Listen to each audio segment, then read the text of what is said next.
dari Abdullah ibn Mas'ud bahwasanya Abdullah ibn Mas'ud radhiyallahu anhu bertanya kepada Rasulullah sallallahu alaihi wasallam, ayyul a'mali ahabbu ila Allah azza wa jalla, amalan apa yang paling dicintai oleh Allah subhanahu wa ta'ala. Kemudian Rasulullah sallallahu alaihi wasallam memberikan jawaban bahwasanya amalan yang paling dicintai oleh Allah subhanahu wa ta'ala adalah yang pertama as-salatu ala waqtiha, salat di awal waktu. Kemudian beliau bertanya lagi, amalan apa lagi? Kemudian Rasul menjawab, berbakti kepada kedua orang tua. Kemudian beliau bertanya lagi, Abdullah bertanya lagi, apa lagi? Maka beliau mengatakan al-jihad fi sabilillah, berjihad di jalan Allah subhanahu wa ta'ala. Pertanyaan dari sahabat ridwanullahi alaihim yang berkaitan dengan amalan apa yang paling dicintai oleh Allah subhanahu wa ta'ala yang mereka tujukan kepada Rasulullah sallallahu alaihi wasallam sangatlah banyak sekali. Dan jawaban Rasulullah sallallahu alaihi wasallam berbeda-beda. Tidak dengan satu jawaban. Terkadang Rasulullah sallallahu alaihi wasallam mendahulukan salat seperti dalam hadis Abdullah ibn Mas'ud. Terkadang juga dalam hadis lain Rasulullah sallallahu alaihi wasallam ketika ditanya dengan pertanyaan yang sama, beliau menjawabnya yang pertama adalah iman kepada Allah, kemudian jihad, kemudian haji mabrur. Dalam hadis Abi Dzar Al-Ghifari ketika ditanya dengan pertanyaan yang sama, Rasulullah menjawab amalan yang paling afdal adalah iman dan jihad.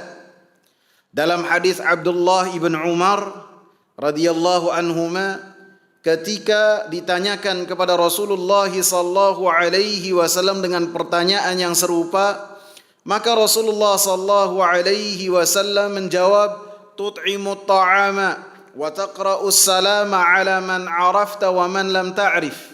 Engkau memberikan makan, engkau menebar salam, mengucapkan salam kepada siapa? Satu kajian saja? Kepada satu ustadz saja?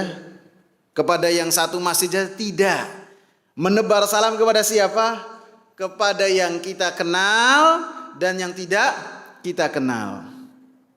Dalam hadis Abi Musa Al-Asy'ari dan Abdullah bin Amr ketika ditanyakan kepada Rasulullah dengan pertanyaan yang sama, maka jawaban Rasulullah sallallahu alaihi wasallam, man salimal muslimuna min lisanihi wa yadihi, yakni yaitu orang yang terbaik adalah yang orang-orang muslimin mereka selamat dari lisannya dan dari tangannya, dari kezaliman lisannya, dari kezaliman tangannya. Dalam hadis Utsman bin Affan radhiyallahu anhu ketika ditanya dengan pertanyaan yang demikian, Rasulullah menjawab, khairukum man ta'allamal Qur'ana wa 'allamah, bahwasanya orang yang paling baik adalah mereka-mereka yang mengajarkan Al-Qur'an dan belajar Al-Qur'an. Maka jawaban-jawaban yang banyak dari Rasulullah sallallahu alaihi wasallam, Rasulullah berikan jawaban tergantung dari penanyanya, yang berkesesuaian dengan penanyanya. Apabila penanyanya mudah marah, yang sangat emosional sekali, tidak bisa menahan marah, ketika ditanya, dia bertanya kepada Rasulullah, ya Rasulullah, apakah kebaikan? Berikan kepada saya wasiat. Maka Rasulullah memberikan jawaban apa? Jangan marah. Nanti ada orang yang dia itu bisa jadi kurang bagus dalam menuntut ilmu, dia memiliki kekuatan fisik yang bagus. Maka Rasulullah sallallahu alaihi wasallam ketika ditanya dengan pertanyaan demikian, Rasulullah menyebutkan supaya dia berjihad di jalan Allah Subhanahu wa taala. Alhasil, jawaban yang Rasulullah sallallahu alaihi wasallam berikan tergantung dari keadaan penanya dan bagaimana keadaan pada saat itu, sehingga apa yang disebutkan oleh Rasulullah sallallahu alaihi wasallam berkesesuaian dengan maslahat, dengan waktu, dengan keadaan dan dengan penanya yang dia bertanya langsung kepada Rasulullah sallallahu alaihi wasallam.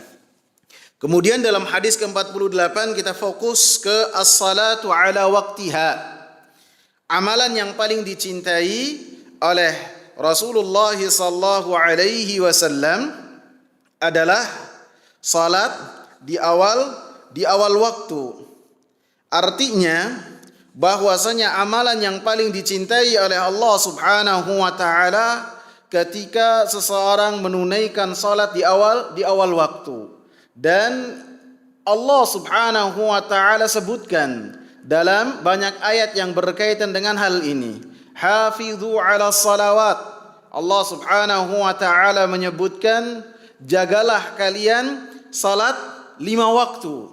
Wassalatil wusta, dan jagalah salat wusta, salat asar. Termasuk bentuk penjagaan ketika seseorang menunaikannya di awal waktu. Lebih-lebih Allah Subhanahu wa taala sebutkan tentang orang-orang yang mendapatkan cahaya dari Allah Subhanahu wa taala, mereka adalah orang-orang yang memakmurkan masjid. Dalam surat An-Nur ayat 36 dan 37 Allah Subhanahu wa taala sebutkan orang-orang yang mereka memakmurkan masjid dan mereka mendapatkan cahaya dari Allah Subhanahu wa taala. Karena masjid adalah tempat cahaya. Di dalamnya ditegakkan salat. Dan salat adalah cahaya untuk kehidupan seseorang. Cahaya untuk wajah seseorang. Dan cahaya untuk kegelapan di liang lahat seseorang ketika setiap masing-masing kita dimasukkan ke dalam liang lahat. Rasulullah katakan as-salatu nur. Salat itu adalah cahaya. Allah Subhanahu wa taala sebutkan rijalun la tulhihim tijaratun wala bai'un an dzikrillahi wa iqamis salati wa ita'iz zakah. Orang-orang yang mereka senantiasa bertasbih di masjid di waktu pagi, di waktu petang, di waktu salat fajar, di waktu setelah salat asar, maka mereka adalah para lelaki-lelaki yang mereka tidak terlalaikan dengan perniagaan mereka, dengan jual beli mereka. Dari apa? Dari berzikir kepada Allah Subhanahu wa taala, dari menegakkan salat. Sehingga ketika sebagian orang sibuk dengan perniagaan mereka, ayat ini memuji orang-orang yang sibuk dengan dunia, akan tetapi ketika azan dikumandangkan, hayya 'alas salah, hayya 'alal falah, mereka meninggalkan semua aktivitasnya. Dan ini telah dicontohkan oleh Rasulullah sallallahu alaihi wasallam. Rasulullah sallallahu alaihi wasallam disebutkan oleh Aisyah radhiyallahu anha, apabila di rumah maka kana fi mihnati ahlihi. Beliau senantiasa berada dalam pekerjaan keluarganya. Tidak sibuk dengan perkara luar, akan tapi dengan apa yang ada di dalam rumahnya. Apa yang dibincangkan beliau dengar, akan tetapi setelah azan dikumandangkan, maka beliau tidak kenal siapapun juga. Dalam surat Al-Ma'un ayat yang keempat dan kelima. Ayat yang pertama Allah Subhanahu wa taala sebutkan, ara'aital ladzi yukadzibu bid-din. Apakah kamu mengetahui orang-orang yang mendustakan agama, orang-orang yang mendustakan hari hari pembalasan. Ad-din di sini lebih khusus yang berkaitan dengan hari pembalasan. Karena seseorang ketika mendekatkan diri kepada Allah Subhanahu wa taala, motivasi yang paling besar ketika diingatkan dengan hari akhir. Hanya orang-orang yang meyakini akan diberi balasan oleh Allah Subhanahu wa taala ketika beribadah hanya mengharapkan balasan apa yang ada di sisi Allah Subhanahu wa taala. Disebutkan ayat yang kedua, fadzalikal ladzi yad'ul yatim, yaitu mereka yang menghardik anak yatim. Kita terkadang kalau melihat anak, kita hormati anak tersebut, kita sayang anak tersebut karena apa? Karena lihat bapaknya. Bapaknya siapa? Maka kita sapa.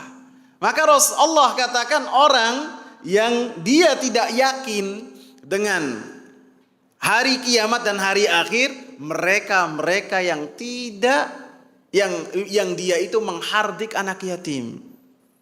Boro-boro dia itu memberikan makan, boro-boro dia menanggung, yang dikatakan oleh Rasulullah, ana wa kafilul yatimi kahataini yaumal qiyamah. Saya dengan orang yang menanggung anak yatim seperti ini pada hari kiamat.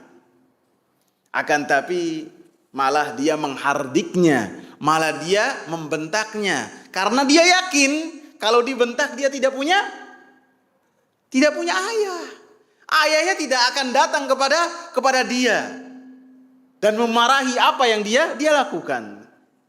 Jadi orang yang berbuat baik kepada anak yatim, mereka adalah orang-orang yang ikhlas, yang mengharapkan apa yang ada di sisi Allah. Disebutkan oleh Al-Imam Muhammad bin Amin Asy-Syinkiti rahimahullah, di dalam ayat ini Allah Subhanahu wa taala kaitkan yang berkaitan dengan akidah, yang berkaitan dengan orang yang beriman dengan hari pembalasan pada hari akhir kelak, dikaitkannya dengan masalah-masalah sosial.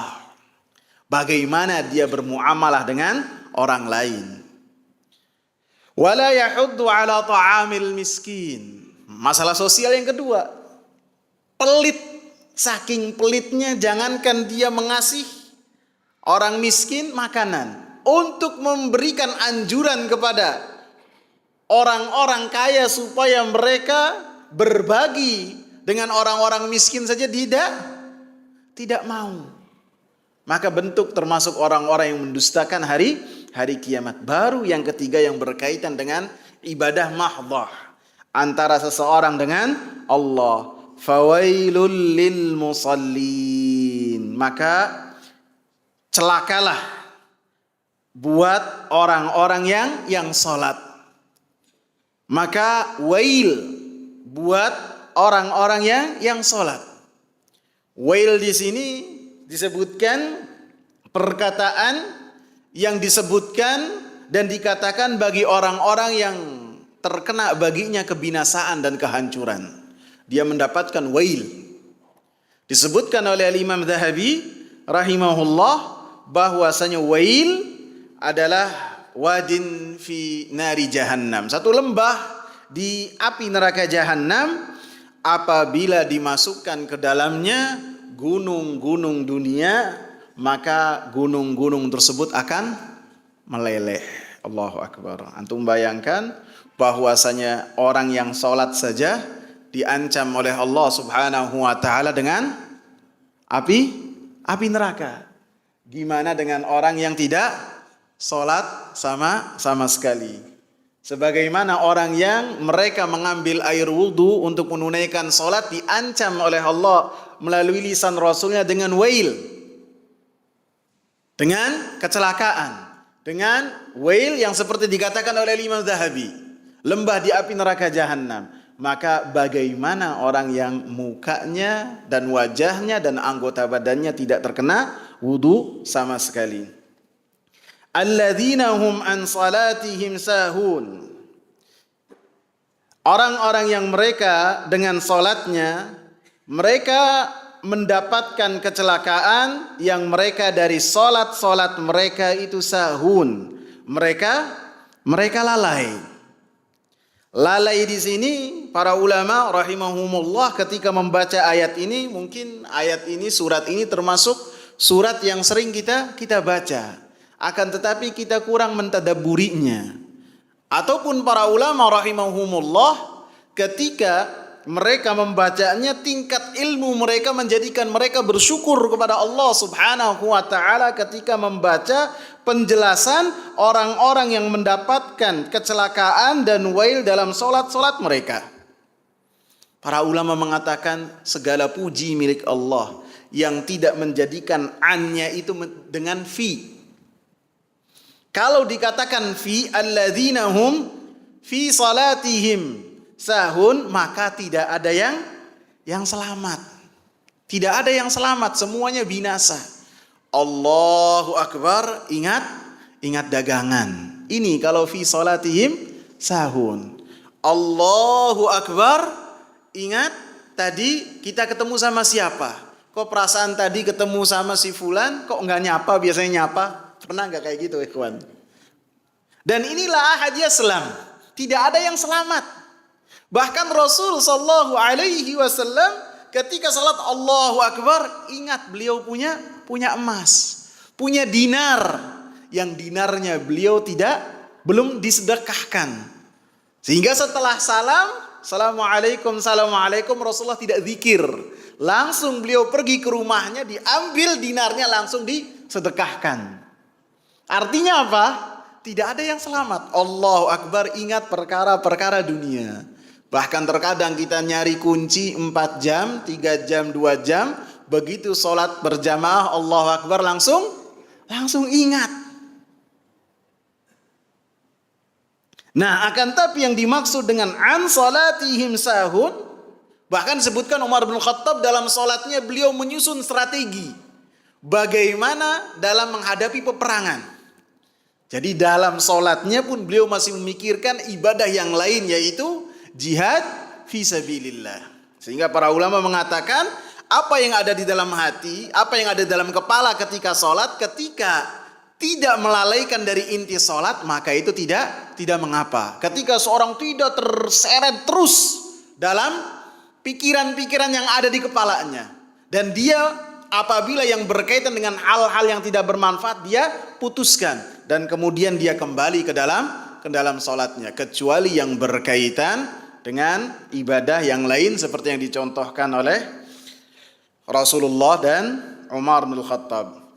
An salatihim sahun, artinya an di sini dia mengakhir-akhirkan sholatnya. Ia menunda sholatnya. Dikumandangkan salat Allahu Akbar, hayyalas shalah, hayyalal falah, dia tetap asik dengan aktivitasnya. Baik pedagang dengan dagangnya, baik orang kantor dengan aktivitas kantornya, baik pekerjaan-pekerjaan yang lainnya dengan mengatakan bentar lagi,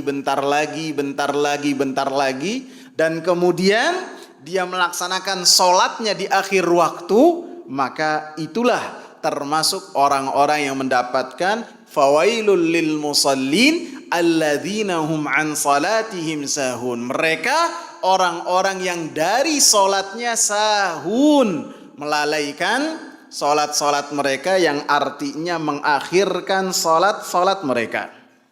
Disebutkan oleh Rasulullah sallallahu alaihi wasallam dalam sahihain, tercantum dalam sahihain dan dicantumkan juga oleh Al-Imam Ibn Katsir rahimahullah ketika beliau menafsirkan surat Al-Ma'un ayat keempat dan ayat kelima. Tilka salatul munafiqin. Tilka salatul munafik. Itu adalah salatnya orang-orang munafik. Itu adalah salatnya orang-orang munafik. Itu adalah salatnya orang-orang munafik. Salatnya orang-orang munafik adalah salat yang telah dicela oleh Allah Subhanahu wa taala. Yang Allah katakan mereka berupaya menipu Allah Subhanahu wa taala. Padahal pada hakikatnya mereka tertipu dengan apa yang mereka lakukan. Allah menipu mereka.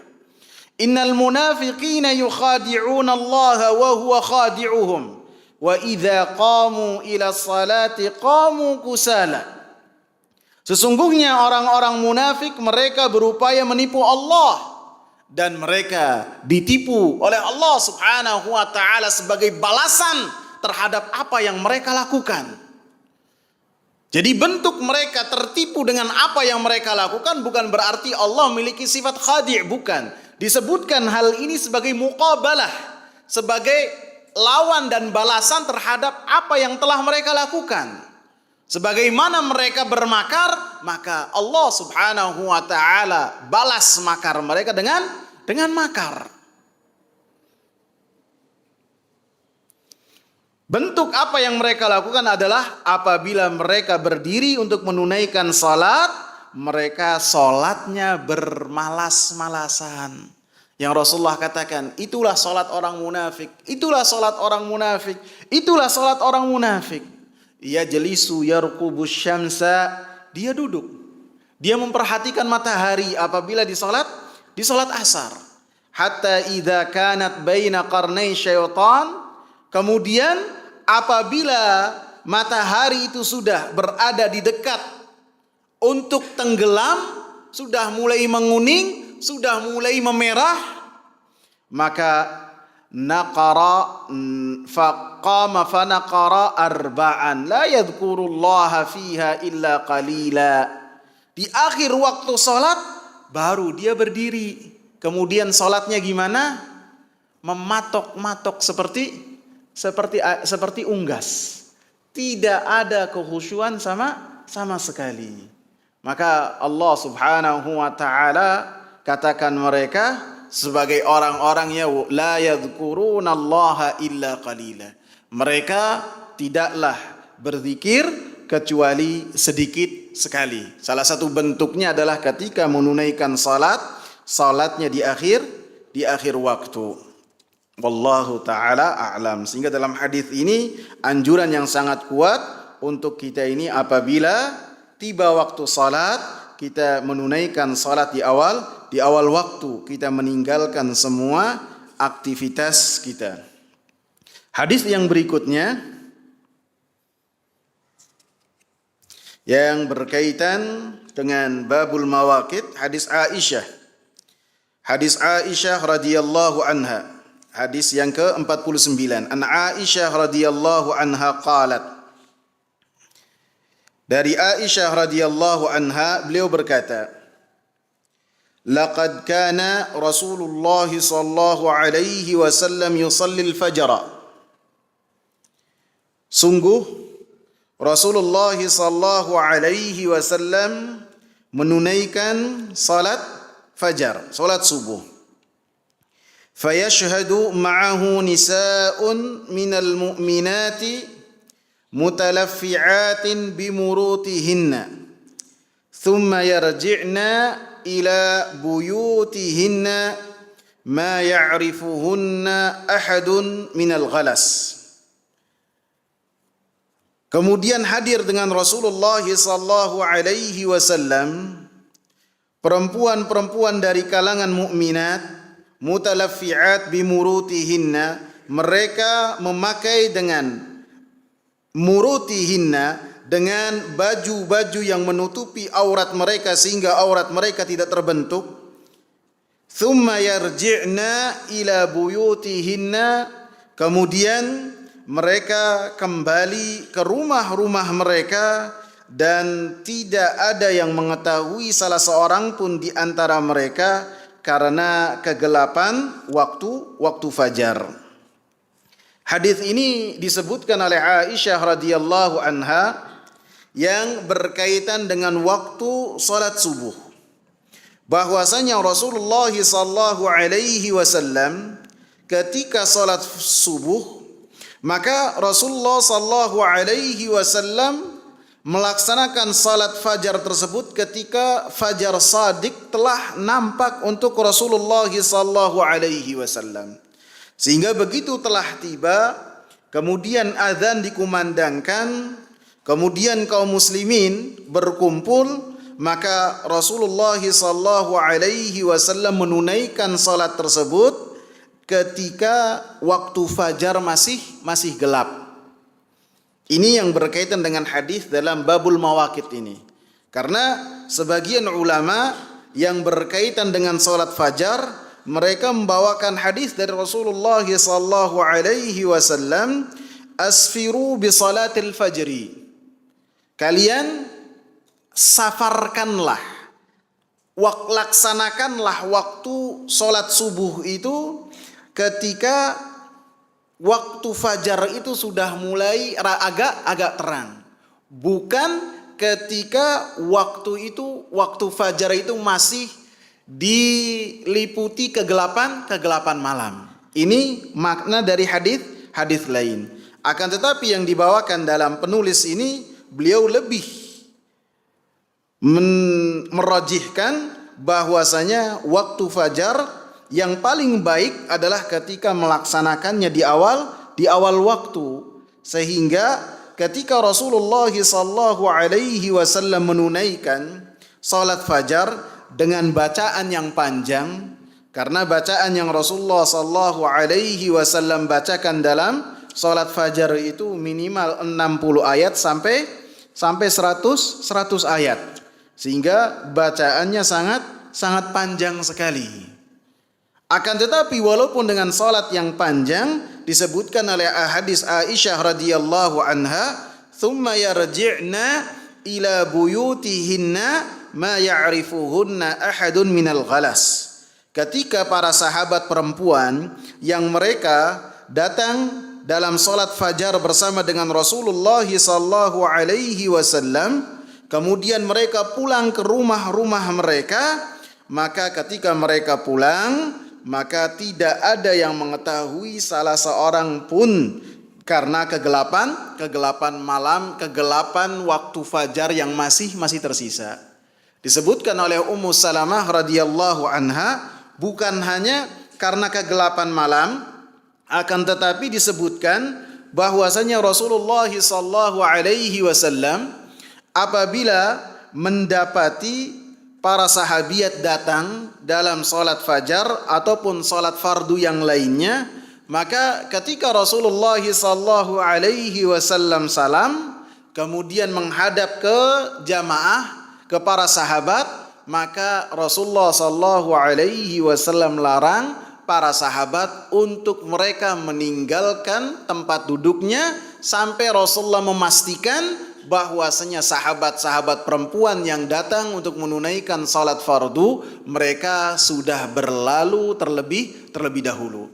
Artinya dalam riwayat Ummu Salamah radhiyallahu anha, kenapa mereka tidak ada yang mengenali salah seorang pun walaupun mereka datang ke salat berjamaah? Yang pertama karena kegelapan waktu fajar masih ada. Artinya Rasulullah salat fajarnya di awal waktu, tidak beliau tunda di akhir waktunya, tidak. Kemudian yang kedua, karena Rasulullah sallallahu alaihi wasallam menahan para sahabat laki-laki supaya mereka tidak bentrok di tempat keluar, di pintu keluar, sehingga Rasulullah menahan sehingga tidak ada seorang pun yang mengenal dari perempuan-perempuan yang datang ke majelis atau ke Masjid Nabawi atau masjidnya Nabi sallallahu alaihi wasallam. Kemudian kalau anggaplah ketika seseorang itu sholatnya panjang di waktu subuh, saking panjangnya sampai waktu subuhnya keluar. Kalau sekarang nggak mungkin terjadi ya. Kalaupun ada mungkin diseret kali imamnya ya. Pernah terjadi pada zaman Abu Bakar. Dan imamnya itu Abu Bakar As-Siddiq radhiyallahu anhu. Beliau jadi imam membaca kalau tidak salah surat Al-Baqarah. Sehingga ketika selesai hampir saja matahari terbit ataupun matahari sudah terbit. Dan para sahabat mendiamkan hal itu menunjukkan bahwasanya hal tersebut adalah hal yang boleh. Tidak mengapa. Dalam hadis ini juga, pada hakikatnya hadis masalah sholat waktu fajar ini pembahasannya sangat panjang sekali. Dalam hadis ini juga disebutkan bahwasanya, sebelum saya masuk ke bab yang lain, dalam hadis ini disebutkan bahwasanya Aisyah radhiyallahu anha ketika menyebut tentang apa yang dilakukan oleh Rasulullah sallallahu alaihi wasallam dalam salat fajar dengan menggunakan lafaz kana Rasulullah sallallahu alaihi wasallam yusallil fajr, bahwasanya Rasulullah sallallahu alaihi wasallam melaksanakan salat subuh. Apabila ada lafaz kana kemudian diiringkan dengan fi'il mudhari seperti dalam hadis ini, kana yusallil fajra, artinya ini adalah perbuatan Rasulullah sallallahu alaihi wasallam yang senantiasa beliau lakukan di musim apapun, baik itu musim panas ataupun musim dingin. Karena sebagian ulama membedakan, artinya apabila asfiru bi salatis subhi mereka bawakan dalam musim panas. Adapun musim dingin dengan hadis ini ataupun hadis yang menunjukkan Rasulullah melaksanakan di awal waktu dalam salat fajar. Artinya lafaz dari hadis Aisyah radhiyallahu anha, Rasulullah sallallahu alaihi wasallam senantiasa lakukan hal tersebut dengan istimrar, dengan senantiasa biasa lakukan kapanpun dan musim apapun. Dalam hadis ini disebutkan bahwasanya Rasulullah sallallahu alaihi wasallam membolehkan para perempuan untuk mereka mendatangi salat berjamaah di masjid. Karena Aisyah radhiyallahu anha menyebutkan bahwasanya para sahabat perempuan mereka datang dengan apa yang telah Rasulullah sallallahu alaihi wasallam tegakkan. Ketika para sahabat dan Rasulullah menunaikan salat berjamaah bahkan di waktu fajar, maka sahabat-sahabat perempuan mereka datang untuk salat berjamaah bersama dengan Rasulullah sallallahu alaihi wasallam. Tentu dengan ketentuan-ketentuan. Yang pertama, dengan keyakinan bahwasanya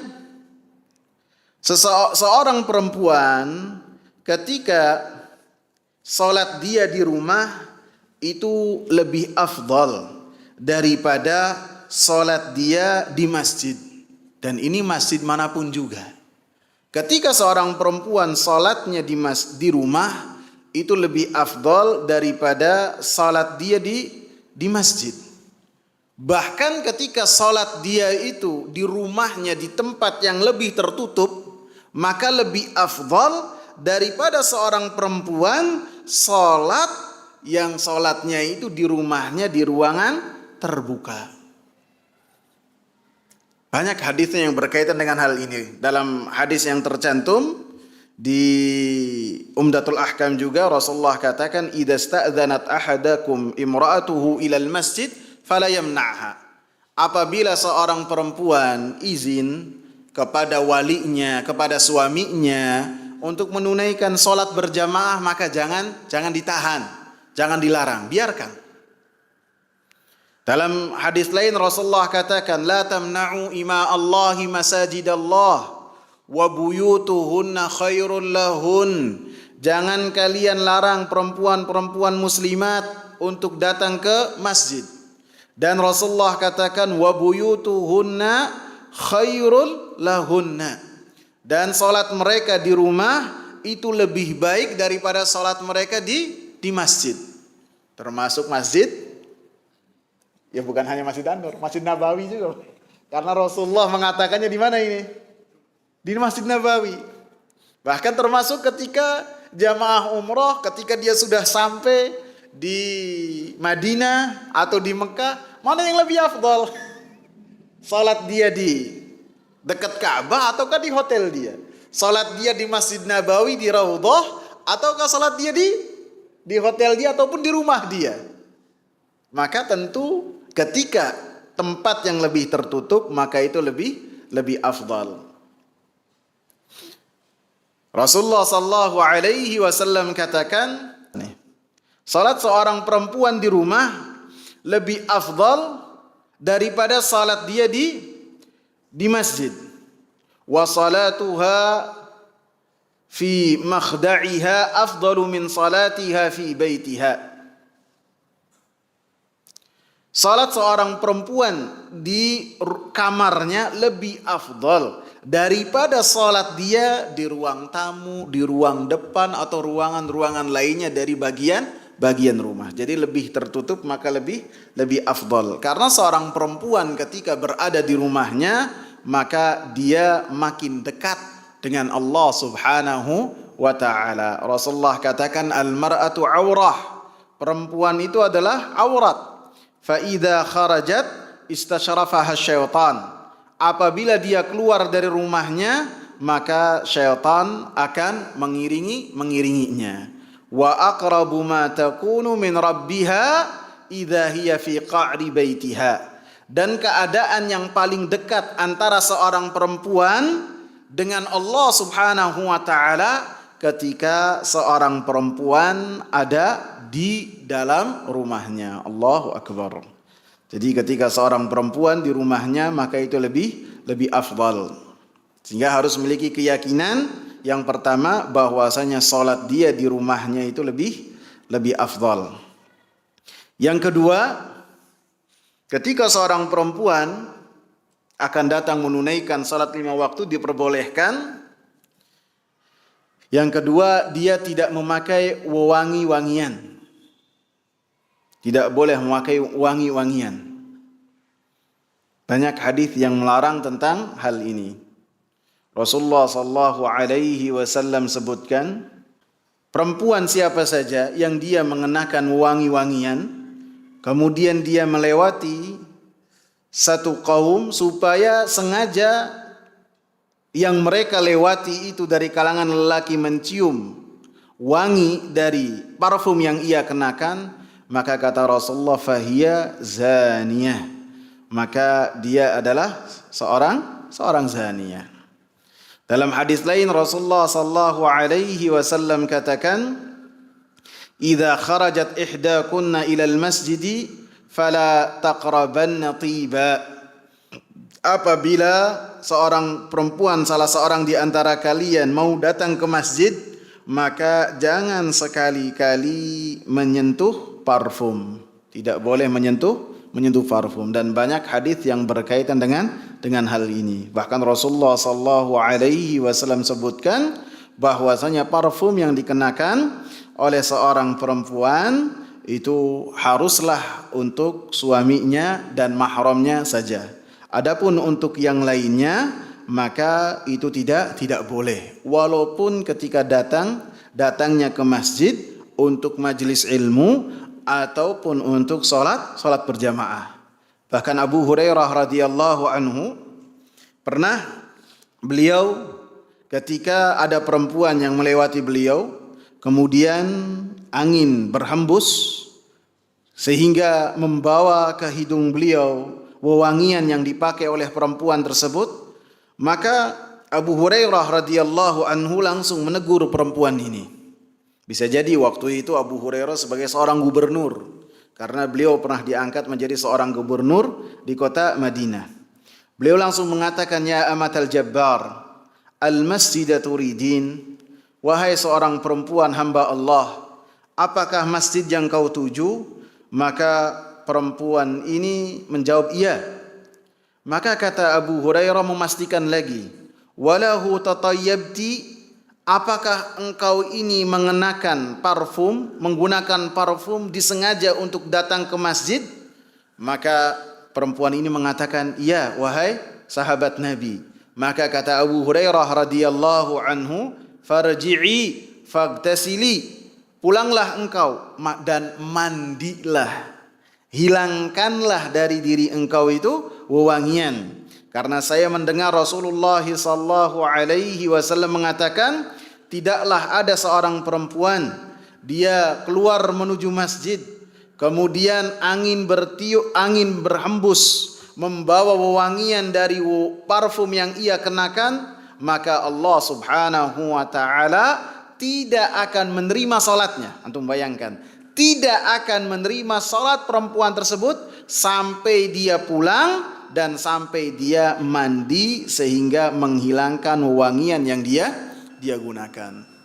Bahkan Umar bin Khattab radhiyallahu anhu, sahabat besar yang Rasulullah sallallahu alaihi wasallam katakan muhaddats, senantiasa mendapatkan ilham dari Allah Subhanahu wa taala, dan banyak ayat yang berkesesuaian dengan pendapat Umar bin Khattab radhiyallahu anhu yang beliau utarakan pendapatnya kepada Rasulullah sallallahu alaihi wasallam. Termasuk ijtihad beliau adalah beliau membawa tongkat, siap memukul, siap menghukum perempuan-perempuan yang mereka menggunakan parfum dan minyak wangi. Berarti mungkin zaman sekarang digebukin semua sama Umar ya. Jadi Umar radhiyallahu anhu membawa kayu, bisa jadi ke pasar, bisa jadi ke masjid, membawa tongkatnya. Apabila mendapati seorang muslimah, seorang perempuan mengenakan minyak wangi, maka beliau akan memukul perempuan tersebut supaya tidak melakukan hal yang sama. Sehingga beliau menegur perempuan tersebut. Wa qad alimtunna anna qulubar rijali 'inda unufihim. Padahal kalian wahai perempuan mengetahui secara yakin bahwasanya hati laki-laki itu ada di hidung-hidung mereka. Artinya apabila hidungnya itu sudah mencium bau minyak wangi dari perempuan-perempuan yang bisa jadi berpapasan dengan mereka, ini bisa jadi berpapasan dengan motor, bisa jadi dengan jalan, bisa jadi juga dengan dia naik kendaraan apapun, sepeda ataupun yang lainnya, bisa jadi syahwatnya tergerak ketika mencium wangian-wangian yang dibawa oleh perempuan atau dikenakan oleh perempuan. Syarat yang berikutnya banyak disebutkan oleh Imam Ibn Mulakin rahimahullah. Ketika berjalan, ini bukan hanya ke masjid, kemanapun juga, maka seorang perempuan tidak boleh menarik perhatian dengan cara dia berjalan di tengah-tengah jalan. Jadi misalnya jalannya itu besar, bukan berarti jalan ini jalan raya ya. Kalau tengah jalan raya malah bisa jadi ketabrak.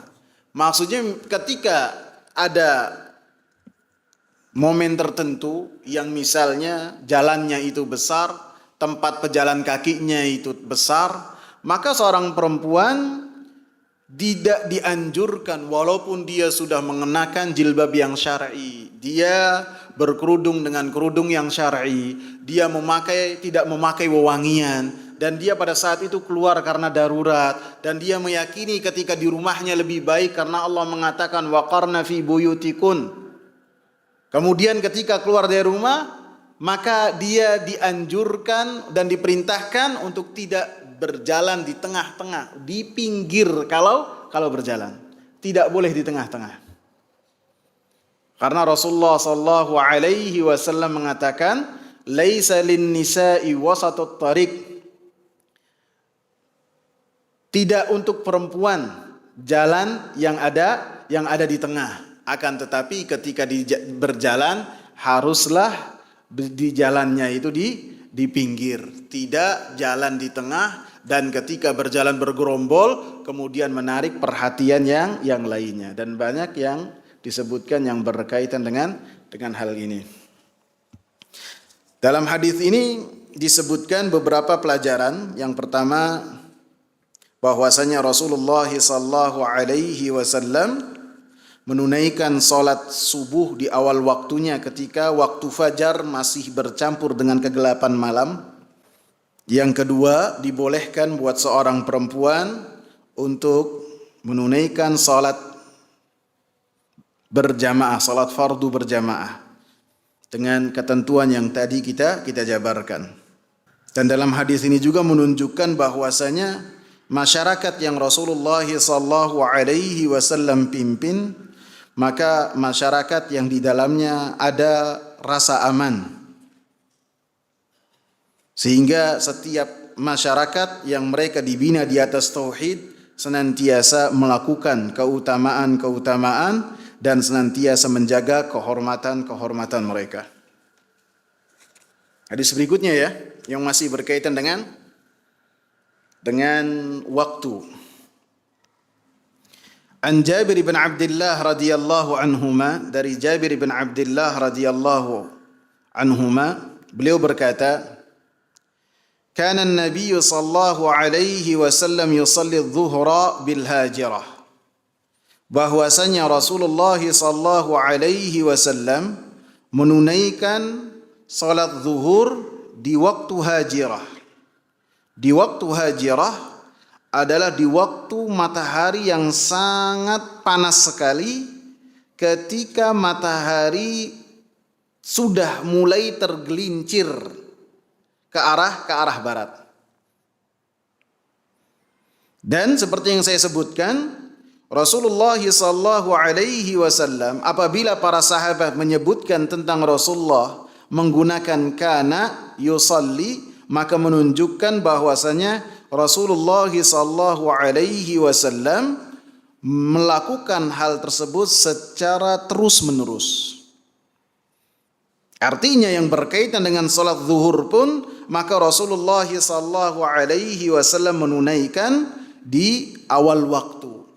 Kecuali apabila pada saat itu panasnya sangat panas sekali. Apabila panasnya sangat luar biasa, maka Rasulullah memerintahkan fa'abridu bi salatidz zuhur. Maka kalian akhirkan waktu salat zuhur. Sehingga misalnya apabila di awal waktu itu sangat panas sekali, lebih-lebih kalau kita sekarang ada AC, apabila mungkin zaman dulu nggak ada AC, ataupun mungkin mati lampu, ketika panasnya itu luar biasa bisa ditakhir, diundur sampai panasnya itu reda. Antum bisa dapati para sahabat ridwanullahi alaihim, mereka senantiasa membahas tentang waktu-waktu salat, dan bahwasanya Rasulullah sallallahu alaihi wasallam senantiasa menunaikan salat di awal waktu, karena ketika para sahabat bertemu dengan sebagian umara yang mereka dari Bani Umayyah, sebagian dari Bani Umayyah, umara-umaranya, penguasa-penguasanya, mereka memiliki kebiasaan untuk menunda-nunda salat, mengakhir-akhirkan salat. Sehingga para sahabat ridwanullahi alaihim, mereka menjelaskan bahwasanya waktu salat itu adalah yang paling afdal di awal waktu. Bahkan untuk sebab inilah Abdullah bin Umar radhiyallahu anhu, ketika beliau di Mina mendapati sebagian pasukan, yang pasukan tersebut adalah pasukan dari Hajjaj bin Yusuf Ats-Tsaqafi, ketika menunda-nunda waktu salat zuhur, maka Abdullah ibn Umar langsung menolak hal tersebut, membantah hal tersebut dengan menyatakan bahwasanya salat zuhur ketika matahari itu tergelincir. Begitu tergelincir, maka langsung waktu zuhur dimulai. Maka pada saat itu Hajjaj ibn Yusuf marah. Kemudian memerintahkan salah seorang pasukannya untuk bertanya kepada Ibn Umar sembari menusuk kaki Abdullah bin Umar dengan tombak yang tombaknya sudah dipenuhi oleh racun, dilumuri oleh racun, sehingga Abdullah bin Umar pun langsung sakit dan kemudian meninggal di dunia. Dan antum saking kejamnya Hajjaj bin Yusuf, setelah Abdullah bin Umar terkapar, kesakitan dan tidak bertenaga, Hajjaj bin Yusuf datang untuk apa? Menjenguk. Ini orang hatinya dari apa nggak tahu. Dia yang memerintahkan dan dia juga menengok Abdullah bin Umar. Dan Abdullah bin Umar memiliki firasat yang tajam. Kemudian beliau menyatakan, engkaulah yang memerintahkan supaya orang tersebut untuk menusuk Abdullah bin Umar dengan tombaknya. Wal asra wasyamsu naqiyatun. Dan salat asar ketika matahari itu masih bersih. Ketika matahari belum menguning, dan ini di awal waktu. Wal maghriba idza wajabat, dan Nabi sallallahu alaihi wasallam melaksanakan salat maghrib ketika matahari terbenam. Wal isya'a ahyanan wa ahyanan. Dan salat isya Nabi sallallahu alaihi wasallam terkadang. Artinya idza ra'ahu mujtama'u ajjala. Nabi sallallahu alaihi wasallam apabila mendapati para sahabat itu telah berkumpul di waktu isya yang pertama, maka Nabi sallallahu alaihi wasallam langsung menyegerakan supaya iqamat dikumandangkan. Wa idza ra'ahum abta'u akhara. Dan Nabi sallallahu alaihi wasallam apabila mendapati bahwasanya sebagian kaum muslimin datangnya itu telat, akhara, menunda iqamat, tidak menyegerakan iqamat sehingga kaum muslimin melaksanakan salat isya berjamaah. Dan termasuk yang dikecualikan dalam salat di awal waktu yaitu salat isya. Nabi sallallahu alaihi wasallam terkadang beliau sengaja mengakhirkan salat isya sampai tiba di sepertiga malam yang pertama. Sampai-sampai perempuan-perempuan yang pada saat itu datang untuk salat berjamaah dengan Nabi sallallahu alaihi wasallam menunggu sambil tertidur. Anak-anak yang mereka datang ke salat berjamaah dengan Nabi sallallahu alaihi wasallam mereka menunggu dan tertidur. Dan Nabi sallallahu alaihi wasallam pada saat itu masih di rumahnya. Artinya bayangkan kalau kita sekarang jam 7 salat isya, berarti sepertiga malam pertama jam 11 atau jam 10. Jadi diakhirkan oleh Rasulullah sallallahu alaihi wasallam. Dan ini termasuk pengecualian dalam salat di awal waktu. Salat zuhur ketika panasnya sangat terik dan salat isya ketika dilakukan secara berjamaah. Tidak dianjurkan seseorang untuk mengakhirkan salat isya di sepertiga malam pertama akan tapi salatnya sendirian. Nantilah saya salatnya di sepertiga malam pertama tapi sendirian. Tidak dianjurkan. Yang dianjurkan ketika salatnya itu berjamaah, bareng-bareng. Dan ini telah dilakukan oleh Rasulullah. Umar bin Khattab radhiyallahu anhu, yang banyak pujian dari Rasulullah berkaitan dengan Umar bin Khattab, begitu mendapati perempuan kesusahan, anak-anak juga kesusahan, maka beliau menyatakan as-salata ya Rasulullah dengan suara lantang supaya Rasulullah sallallahu alaihi wasallam mendengar. Diulang oleh Umar. As-salata ya Rasulullah raqadan nisa wa sibyan. Disebutkan alasannya. Perempuan-perempuan, anak-anak yang menunggu sudah mulai tidur.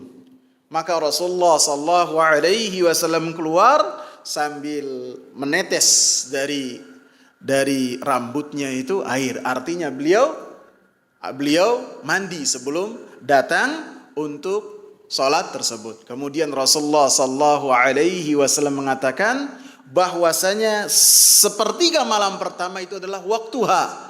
Salat isya waktuha yang paling afdal. Walaula an asyqa ala ummati, kata Rasulullah, seandainya saya tidak takut untuk membebani umatku, la amartuha bihadhihi salati hadhihi sa'ah. Niscaya akan saya perintahkan umat saya untuk salat isya itu di waktu ini sepertiga malam pertama. Jadi kita sholatnya di awal waktu saja kadang-kadang kita masih merasakan apa yang dikatakan oleh Rasulullah sallallahu alaihi wasallam, athqalus salawati 'alal munafiqina salatul isya'i wa salatul fajri. Salat yang paling berat untuk orang-orang munafik itu salat isya dan salat fajar, paling berat. Itu di awal waktu terkadang merasa berat. Harus dipaksa supaya datang, harus dipaksa supaya berjamaah. Lebih-lebih apabila jamaahnya ini dilaksanakan jam 11 ataupun jam 12, maka tentu lebih berat lagi. Dan Rasulullah sallallahu alaihi wasallam telah disifati oleh Allah Subhanahu wa taala Rauf, memiliki kasih sayang yang luar biasa. Memiliki kasih sayang dan rahmat yang luar biasa, rahim bil mu'minin. Sayang kepada kepada orang-orang yang beriman. Sehingga ketika menentukan mana yang paling baik dan mana yang harus dilaksanakan, Rasulullah sallallahu alaihi wasallam memperhatikan bagaimana umatnya, apakah mampu ataukah tidak.